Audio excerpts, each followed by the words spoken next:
ادعمونا بلايك للفيديو واشتراك بالقناة، فهذا يدعمنا كثيرا. عاش الملك، عاش الوطن.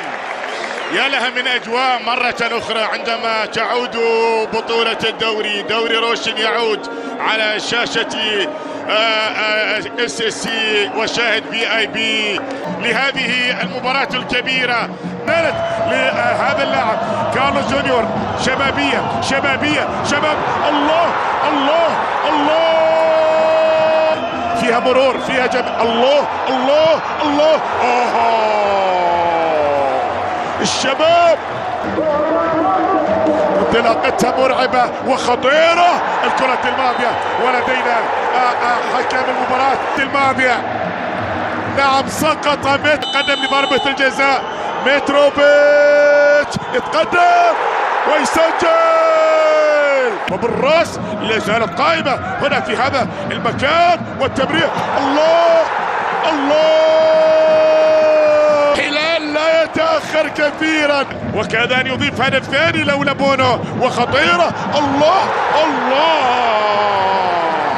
محاولة راكاتيتش. الله على المرور.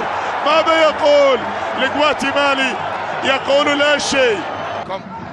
مالكم إلى صافي يرسلها عالية إلى صالح، بلمسة من صالح لا يوجد تسلل. السرعة الكبيرة المطلوبة عند ميشيل مع المساحات مع لقطة سالم. والهلال يمر من الديربي سالم. شباب فيها أسماء ممتازة، وهذه الكرة الآن تصل عند حسين. داخل التمرير. حسين مزال خطير. حسين. الله الله الله الله الله الله. في مباراة استقبل فيها مرمى الكبير بونو هدفين، لكن حسين وصل تسديده. الله، كل يوم هذا لا يحدث كل يوم. مثل هذه اللقطات لا يمكن أن تشاهدها كل يوم. شوف الله الله، يطير بآمال الشبابيين في آخر لحظة. نواف ارسلها عالية مبعدة من نفس، لم ينتهي أي شيء، وكرة مرعوبة، لكن ياسين بونو لا يمكن أن تنسى.